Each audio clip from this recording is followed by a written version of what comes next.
ஹோர்முஸில் கன்னிவெடிகளை புதைக்கும் படகுகளை சுட்டு வீழ்த்த ட்ரம்ப் உத்தரவு. 10 இந்திய கப்பல்கள் ஹோர்முஸ் நீரிணையை வெற்றிகரமாக கடந்தது. இந்து சமுத்திரத்தில் 4 அமெரிக்க அதிரடிகள். ஹோர்முஸ் முற்றுகைக்கு மத்தியில் அமெரிக்க கடற்படை செயலாளர் பதவி விலகினார். இந்திய பெருங்கடலில் அமெரிக்காவின் வேட்டை இடைமறிக்கப்பட்ட ஈரானிலிருந்து வந்த கப்பல். ஹோர்முஸ் நீர்நிலையில் கப்பல்களை கைப்பற்றும் காணொளியை வெளியிட்ட ஈரான். ஈரானுடனான போர் நிறுத்தத்துக்கு கால அவகாசம் இல்லை, ட்ரம்ப் அறிவிப்பு. ஈரானுடனான அமெரிக்க ஸ்டீல் போரின் தாக்கம் திணறும் சீன மக்கள். ஹோர்முஸ் நீர்நிலையை மீண்டும் திறக்க முடியாது, ஈரானின் அறிவிப்பு. தெற்கு லெபனானில் ஸ்டீல் தாக்குதல், 5 உயிரிழப்பு.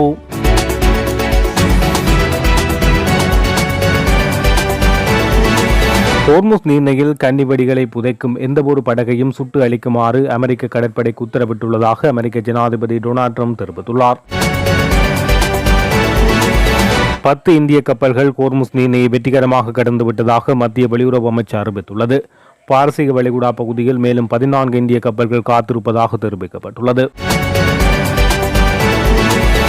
ஈரானில் இருந்து கச்சா எண்ணெய் ஏற்றிச் சென்ற MT மெஜஸ்டிக் H என்ற அனுமதிக்கப்படாத மற்றும் எந்தவொரு நாட்டுரிமையற்ற கப்பலை இந்திய பெருங்கடலில் அமெரிக்க பாதுகாப்புத்துறை இடைமறித்துள்ளது. இதுகுறித்து அமெரிக்க பாதுகாப்புத்துறை எக்ஸ் தளத்தில் பதிவொன்றை வெளியிட்டுள்ளது. இதன்படி சட்டவிரோத வலையமைப்புகளை முறியடிக்கவும் ஈரானுக்கு ஆதரவளிக்கும் கப்பல்களை தடுக்கவும் உலகளாவிய கடல்சார் அமுலாக்க நடவடிக்கைகளை தொடர்ந்து முன்னெடுப்போம் என அமெரிக்க பாதுகாப்புத்துறை அறிவித்துள்ளது. இதேவேளை இந்த வார தொடக்கத்தில் ஈரானிய எண்ணெய் கடத்தி சென்றதாக தடை விதிக்கப்பட்டிருந்த MT டிஃபானி என்ற மற்றொரு கப்பலையும் அமெரிக்க படைகள் சோதனையிட்டது. சர்வதேச கடல் பகுதிக்குள் தடை செய்யப்பட்ட கப்பல்களுக்கான புகலிடம் அல்ல என்று பென்டகன் ஏற்கனவே எச்சரித்துள்ள நிலையில் திறந்த கடல் பரப்பானது இத்தகைய சோதனைகளை மேற்கொள்வதற்கு அமெரிக்க கடற்படைக்கு பாதுகாப்பான இடமாக இருப்பதாக ஆய்வாளர்கள் கருதுகின்றனர். ஹோர்முஸ் நீரிணையை மையமாக கொண்டு ஈரானுடன் டொனால்ட் ட்ரம்ப் நடாத்தி வரும் தொடர் மோதல்களுக்கு மத்தியில் அமெரிக்க கடற்படை செயலாளர் தனது பதவியிலிருந்து விலகியுள்ளார். முக்கியத்துவம் வாய்ந்த வர்த்தக நீர்வழிப்பாதை தொடர்பாக ஈரானுடன் ட்ரம்ப் நடாத்தி வரும் மோதல் தொடர்ந்து வரும் நிலையில் யான் சிப்பலன் புதன்கிழமை பிற்பகல் தனது உயர்மட்ட இராணுவ பதவியிலிருந்து விலகினார்.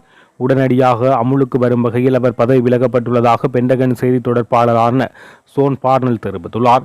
கடற்படை துணை செயலாளர் ஹங்காவோ தற்காலிக செயலாளராக பணியாற்றுவார் என அவர் தெரிவித்துள்ளார். ஈரானுடனான அமெரிக்க ஸ்டீல் போர் மற்றும் ஹோர்முஸ் நீரிணை மீதான அமெரிக்காவின் தொடர்ச்சியான முற்றுகைக்கு மத்தியில் அவரது பதவி விலகல் இடம்பெற்றுள்ளது. அமெரிக்க கடற்படை செயலாளர் ஜோன் ஃபெலனின் விலகலுக்கான காரணத்தை கடற்படை தெரிவிக்கவில்லை. மேலும் 2 இராணுவ அதிகாரிகளான ஜெனரல் டேவிட் ஹார்டனே மற்றும் மேஜர் ஜெனரல் வில்லியம் ஹ்ரீன் ஆகியோர் அண்மையில் பதவி விலகியிருந்தமை குறிப்பிடத்தக்கது. இந்தியாவின் தென்பகுதி தமிழகத்தில் இன்று சட்டசபை தேர்தல் இடம்பெற்று வரும் நிலையில் ஆசிய கடற்பரப்பில் இந்தியா, இலங்கை மற்றும் மலேசியா ஆகிய நாடுகளின் அருகில் ஈரானுடன் தொடர்புடைய 4 எண்ணெய் கப்பலை அமெரிக்கா அதிரடியாக மடக்கியதாக செய்திகள் வெளியாகியுள்ளது. அந்த வகையில் டெரோனா மற்றும் ஒரு சூப்பர் டேங்கர் எனப்படும் பாரிய எண்ணெய் தாங்கி கப்பல் தென்னிந்திய கடற்கரை கப்பால் இடைமறிக்கப்பட்டு தற்போது அமெரிக்க கடற்படை டிஸ்ட்ரோயர் ரக போர்க்கப்பலின் பாதுகாப்பில் உள்ளது. இலங்கைக்கு தெற்கே ஏற்கனவே ரிபனி என்ற ஒரு எண்ணெய் தாங்கி கப்பல் ஸ்ரீலங்காவின் திபேந்திர முனை கப்பால் அமெரிக்காவால் கைப்பற்றப்பட்ட நிலையில் இந்து சமுத்திரத்தில் அமெரிக்க அதிரடிகள் தொடர்கிறது.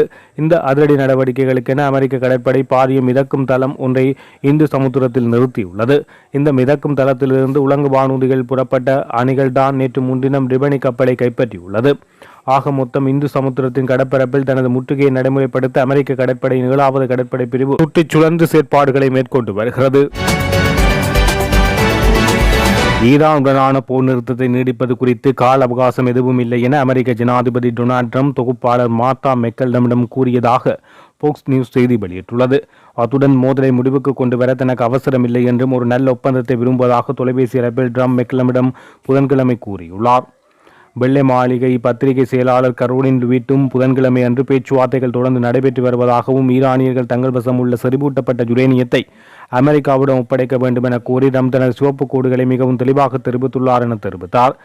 அத்துடன் ஈரானிய ஆட்சியிடமிருந்து பதிலுக்கு வாஷிங்டன் காத்திருக்கிறது என்றும் அவர்களால் இன்னும் ஒருமித்த செய்தியை அனுப்ப முடியவில்லை, அதனால்தான் ட்ரம்ப் போர் நிறுத்தத்தை நீடிக்க முடிவு செய்தார் என லிவிட் மேலும் சுட்டிக்காட்டினார். இதேவேளை ஈரானுடன் சமீபத்தில் நீடிக்கப்பட்ட போர் நிறுத்தம் ஞாயிற்றுக்கிழமை முடிவடையும் என அமெரிக்க ஸ்டேலிடம் கூறியதாக ஸ்டேலிய ஊடக தகவல்கள் தெரிவிக்கின்றது. ஈரானின் புரட்சிகர பாதுகாப்பு படைகள் தங்கள் இடைமறித்த MSC மத்திய தரைக்கடல் கப்பல் நிறுவனத்தின் 2 கப்பல்களை கைப்பற்றும் காட்சிகளை வெளியிட்டுள்ளது. குறித்த நடவடிக்கை நேற்று இடம்பெற்றவுடன் கப்பல்களை IRGC-யால் கடலில் தாக்கப்பட்டு நிறுத்தப்பட்டது. 6673 TEU கொள்ளளவு கொண்ட எஃபமிடோன்ஸ் மற்றும் 11660 TEU கொள்ளளவு கொண்ட MSC பிரான்சிஸ்கோ ஆகிய 2 கப்பல்களுமே இவ்வாறு தாக்கப்பட்டுள்ளது. பேச்சுவார்த்தைகள் மீண்டும் தொடங்குவதற்கான எந்த அறிகுறியும் இல்லாத நிலையில் தாக்குதல்களை காலவரையறையின்றி நிறுத்துவதாக ட்ரம்ப் அறிவித்த ஒரு நாள் கழித்து ஈரான் இன்று ஹோர்முஸ் 2 கப்பல்களை கைப்பற்றி அந்த முக்கியத்துவம் வாய்ந்த நீர்வழிப்பாதையின் மீதான தனது பிடியை இறுக்கியுள்ளது. இந்த வார தொடக்கத்தில் காலாவதியாக இருந்த 2 வார கால போர் நிறுத்தத்தின் நிலை தெளிவாக தெரியவில்லை. மீண்டும் வன்முறை தூண்டுவதற்காக அச்சுறுத்திய சில மணி நேரங்களுக்கு பிறகு தனது நிலைப்பாட்டை முற்றிலும் மாற்றிக்கொண்ட ட்ரம்ப் 2 மாத கால போரை முடிவுக்கு கொண்டு வருவதற்கான ஈரான் முன்மொழிவு குறித்து அமைதி பேச்சுவார்த்தைகளில் விவாதிக்கும் வரை அமெரிக்கா போர் நிறுத்தத்தை நீடிக்கும் என செவ்வாயன்று ஒருதலை பட்சமான அறிவிப்பை வெளியிட்டார். ஆனால் போர் நிறுத்தத்தை நீடிப்பதற்கு தாங்கள் ஒப்புக்கொண்டதாக ஈரானிய அதிகாரிகள் கூறவில்லை. மேலும் ஈரானின் கடல்வழி வர்த்தகத்துக்கு அமெரிக்க கடற்படை விதித்துள்ள முற்றுகையை தொடரும் ட்ரம்பின் முடிவையும் அவர்கள் விமர்சித்தனர். இந்த முற்றுகையை ஈரான் ஒரு போர் நடவடிக்கையாகவே கருதுகிறது. முற்றுகை நீக்கப்பட்டால் மட்டுமே முழுமையான போர் நிறுத்தம் அர்த்தமுள்ளதாக இருக்கும் என்று ஈரானின் பாராளுமன்ற சபாநாயகரும் தலைமை பேச்சுவார்த்தையாளருமான முகமது பாகர் காலிபாபும் கூறியிருந்தார். போருக்கு முன்பு உலகின் 1/5 பங்கு எண்ணெய் வர்த்தகத்தை கொண்டு சென்று குறுகிய போக்குவரத்து பாதையான ஹோர்முஸ் ஜலசந்தியை போர் நிறுத்தத்தின் இத்தகைய அப்பட்டமான மீறலுடன் மீண்டும் திறப்பது சாத்தியமற்றது என காலிபாப் சமூக ஊடகங்களுக்கு தெரிவித்தார். அமெரிக்க ஜனாதிபதி டொனால்ட் ட்ரம்ப் விதித்த சுங்க கட்டணங்களை சீனா சமாளித்திருந்தாலும் ஈரான் போரின் தாக்கம் தற்போது பெரிதாக உணரப்படுகிறது என சர்வதேச தகவல்கள் தெரிவிக்கின்றன. நாங்கள் வேலை செய்து கொண்டே இருக்கின்றோம், ஆனால் எங்களுக்கோ வாழ்க்கையே இல்லை, தயவு செய்து எங்களுக்கு உதவுங்கள் என சீன மக்கள் திண்டாடுவதாக குறித்த தகவல்கள் விளங்குகின்றது.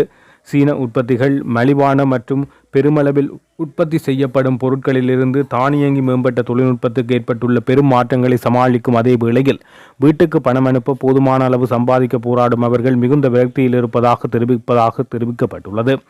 மேலும் ஈரானுடனான அமெரிக்க ஸ்டேல் போர் உலக பொருளாதாரத்தை உலுக்குவதற்கு முன்பே இந்த நிலை இருந்தது என்று கூறப்படுகிறது. அத்துடன் கடந்த ஆண்டு டொனால்ட் ட்ரம்பின் வரிகள் பெரிதும் தாக்கிய வேளை சீனாவின் பொருளாதாரம் ஏற்கனவே வேலையின்மையுடன் போராடி கொண்டிருந்தது. இருப்பினும் அது மீண்டெழும் திறனை நிரூபித்து ஏற்றுமதி அதிகரித்தவுடன் சுமார் 5% மொத்த உள்நாட்டு உற்பத்தி வளர்ச்சியை பதிவு செய்தது. ஆனால் கூட அதிருப்தி நிலைமை தொடர்ந்தும் புகைந்து கொண்டுதான் இருந்தது. இப்போது மத்திய கிழக்கு மோதல்கள் புதிய பாதிப்புகளை ஏற்படுத்த தொடங்கியுள்ளது. இந்த பாதிப்புகள் தொழிற்சாலை ஊழல்கள், செலவுகள் மற்றும் வேலைவாய்ப்புகள் மீது அழுத்தத்தை ஏற்படுத்துகிறது. மேலும் தெற்கு தொழில்துறை மாகாணங்களான குவாண்டாக்கில் உள்ள போஷனில் தொழிலாளர்களின் சிறந்த வாய்ப்பு பிரகாசமான சிவப்பு எழுத்துக்களில் அவர்கள் கண்முன்னே தெளிவாக தெரிகிறது. சில வாரங்களுக்கு பிளாஸ்டிக்கை வார்ப்பது அல்லது ஒரு கைபேசியின் பாகங்களை திருகி பொருத்துவதற்கான 1 மணி நேரத்துக்கு 18 முதல் 20 யுவான் வரை ஊதியம் வழங்கப்படும். அதாவது சில $டாலர்கள் அல்லது பவுண்டுகள் மட்டுமே தரப்படும். மற்றொரு கிராமப்புற மாகாணத்தைச் சேர்ந்த தொழிலாளி ஒருவர், நான் வேறெங்காவது வேலை தேட முயற்சிக்கப் போகின்றேன் என தெரிவித்துள்ளார். அவர்களில் பெரும்பாலானோர் 40 வயதை கடந்தவர்களாக காணப்படுவதுடன் நிலவு நிச்சயமற்ற தன்மையினால் அவர்கள் மேலும் விரக்தி நிலையை அடைந்துள்ளதாக செய்திகள் வெளியாகியுள்ளது. அமெரிக்காவுடனான பேச்சுவார்த்தைகளில் ஈரானின் தலைமை பேச்சுவார்த்தையாளரான முகமது பாகர் காலிபாப் போர் நிறுத்தத்தின் அப்பட்டமான மீறல்கள் அனைத்தையும் கருத்தில் கொண்டு ஹோர்முஸ் நீரிணையை மீண்டும் திறப்பது சாத்தியமில்லை என தெரிவித்தார். அந்த மீறல்களில் ஈரானிய துறைமுகங்கள் மீதான அமெரிக்க கடற்படையின் முற்றுகை அடங்கும். இது உலக பொருளாதாரத்தை பிணைக்கைதியாக பிடிப்பதற்கு சமம் என அவர் தெரிவித்தார். ஈரானிய மக்களின் உரிமைகளை அங்கீகரிப்பதே முன்னேறுவதற்கான ஒரே வழி. ஹலிபாப் இந்த வாரம் பாகிஸ்தானில் அமெரிக்க துணை ஜனாதிபதி JD வான்ஸுடன் பேச்சுவார்த்தை நடத்துவார் என கருதப்பட்டது. ஆனால் அவை நடக்கவில்லை. இன்றுடன் முடிவடைய இருந்த அமெரிக்க ஈரான் போர் நிறுத்தத்தை நீடிப்பதாக டொனால்ட் ட்ரம்ப் அறிவித்தார். இந்த நிலையில் நேற்று காலை ஹோர்முஸ் நீரிணையில் 2 சரக்கு கப்பல்களை தாங்கள் கைப்பற்றியதாக ஈரான் தெரிவித்திருந்தமை குறிப்பிடத்தக்கது. தெற்கு லெபனானில் ஸ்டேல் நடாத்திய தாக்குதலில் பெண் பத்திரிகையாளர் உட்பட 5 பேர் உயிரிழந்துள்ளனர். தெற்கு லெபனானில் உள்ள அட்ரி கிராமத்தில் வாகனம் ஒன்றின் மீது ஸ்டேல் தாக்குதல் நடத்தியது. இதில் வாகனத்தில் இருந்த 2 உயிரிழந்தனர். மேலும் அதே கிராமத்தில் நடந்த மற்றொரு தாக்குதலில் 2 வாகனங்கள் சேதமடைந்ததில் பெண் பத்திரிகையாளர் காயமடைந்து சிகிச்சை பலனின்றி உயிரிழந்தார்.